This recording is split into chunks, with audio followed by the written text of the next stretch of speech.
inside market, Oldham. We're going to be making coriander pesto, so let's get 2 bunches for 150. 150, what a bargain.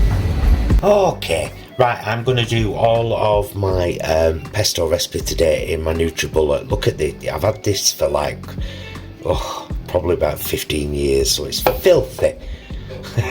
But it still does the job. The 2 bunches of coriander I bought yesterday, I've basically whacked under the tap and, you know, separated it under the tap and then given it a good shake. And this coriander pesto, there's actually already a recipe for it on the channel. I think it was one of the first recipe vlogs we ever did, because it's something we used to have quite a lot and we haven't had it for quite a while actually. But this evening we should be having it with mashed potato, in mashed potato, because it's beautiful, and then I'll be doing a big pan of pasta with it. So I'm just literally gonna cut off most of the coriander leaves and stem, doesn't really matter. I've put some extra virgin olive oil in the bottom there. I'm probably going to put a bit more actually, because that kind of forms the whole body of it.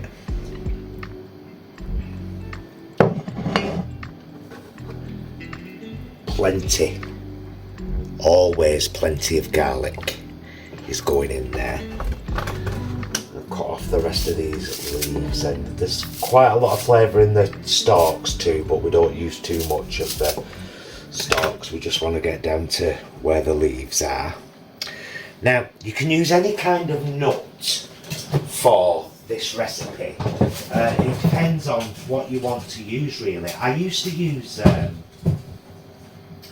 what they call, I used to use pine nuts all the time, but they get quite expensive, so I'm going to use some almonds that I used recently for a peanut, an almond satay sauce recipe. Just get a few almonds in there, they're more of a textural element than anything else. And then, the final stage, I shall speed this bit up because it'll get quite boring, is I'm going to use the juice of 2 lemons.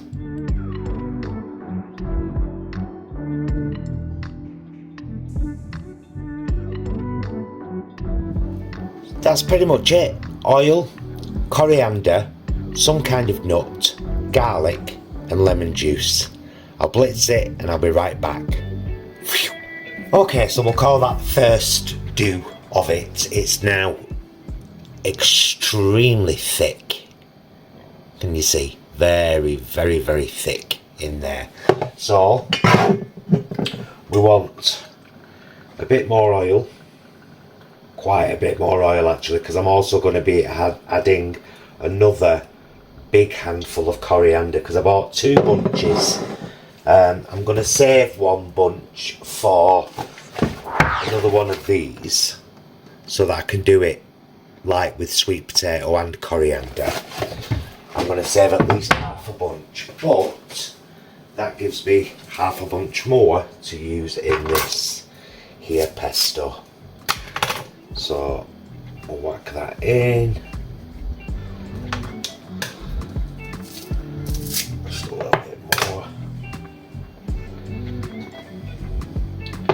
And we'll give it 1 more blitz. And I'll be back again. And that, my loves, is it. Coriander pesto. So I've made it quite liquidy with the amount of oil I've used, but it will harden up a little when you put it in the fridge. However, that is perfect for what we use it for, which is basically a pasta dish and a mashed potato dish. The lady that introduced me to this years and years ago was a lovely lady from America, and I can't remember her name.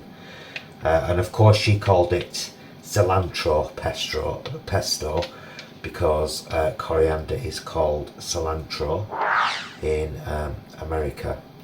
And at the time, Jason and I weren't massively keen on coriander. Love it now.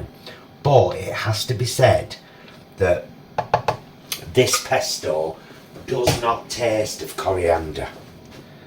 I'm going to have a little fingerful. Oh my God, that's sharp. So sharp. So lovely. A lovely pot there of coriander pesto. I'll probably put some in a smaller pot and freeze it, to be honest with you. But I will use some tonight in mashed potato, and it will, as you'll see on Tuesday's Meals vlog, it will make the mashed potato bright green.